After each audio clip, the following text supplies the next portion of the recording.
జగన్కు అత్యంత ప్రీతిపాత్రమైన జోగి రమేష్ రూట్ మార్చి బాస్కే షాక్ ఇచ్చాడా?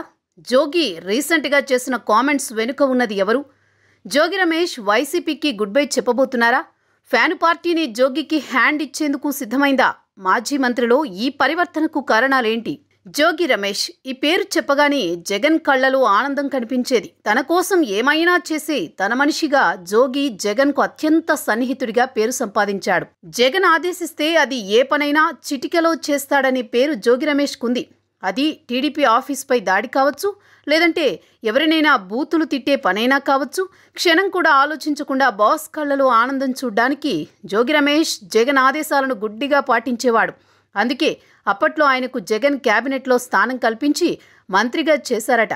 అయితే అలాంటి వీర విధేయుడు ఇప్పుడు సడన్గా ప్లేట్ ఫిరాయించాడు.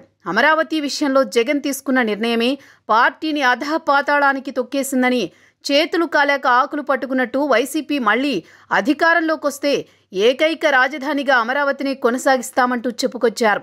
ఓవైపు తమ అధినేత మానస పుత్రిక అయిన సాక్షి మీడియాలోనేమో అమరావతి వేశ్యల రాజధానంటూ ఓ తలపండిన సీనియర్ జర్నలిస్ట్ చాటంతా పళ్ళేసుకుని వెకిలిగా ఇకిలిస్తూ డిబేట్లు పెడుతూ ఉంటే, మరోవైపు జోగి రమేష్ ఏమో వేరొక ఛానల్కు ఇంటర్వ్యూ ఇస్తూ ఈ ఆసక్తికరమైన కామెంట్స్ చేయడం చర్చనీయాంశంగా మారింది. నిజానికి జోగి రమేష్తో ఈ మాటలు జగనే చెప్పిస్తున్నాడని ఓ వర్గం ప్రచారం చేస్తూ వచ్చింది.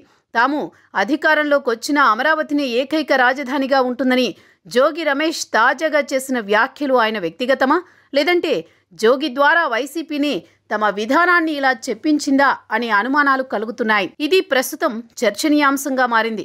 ఈ మధ్యే రాజధానిని అమరావతికి సమీపంలో 500 ఎకరాల్లో నిర్మించవచ్చు కదా అంటూ జగన్ ప్రెస్ మీట్లో చెప్పడం, ఇప్పుడు జోగి అమరావతి ఇక ఏపీ రాజధాని అని వ్యాఖ్యానించడం చూస్తుంటే ఇక వైసీపీ బాస్ 3 రాజధానులకు స్వస్తి పలికినట్లే అన్న వాదనలు వినిపిస్తున్నాయి.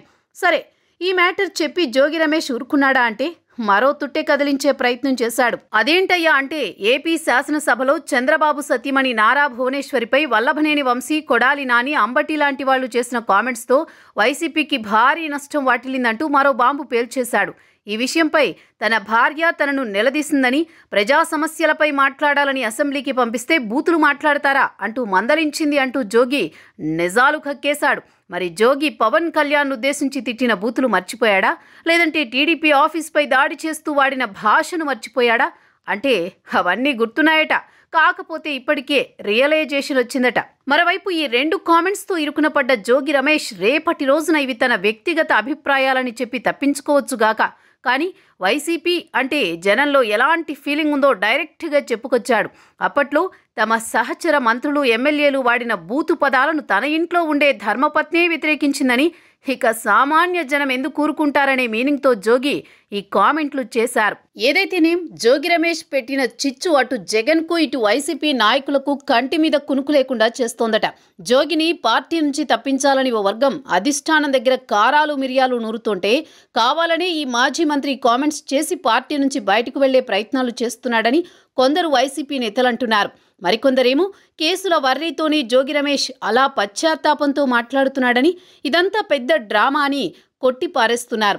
మరి రేపో మాపో జగన్ తాను పెట్టే ప్రెస్ మీట్లో ఈ మ్యాటర్ మీద ఏం మాట్లాడతారో, రోజు మీడియా ముందుకొచ్చే అంబటి లాంటి వాళ్ళు ఏం సమాధానం చెబుతారో చూడాలి. మరి జోగి భలేగా నిప్పెట్టేశావయ్యా.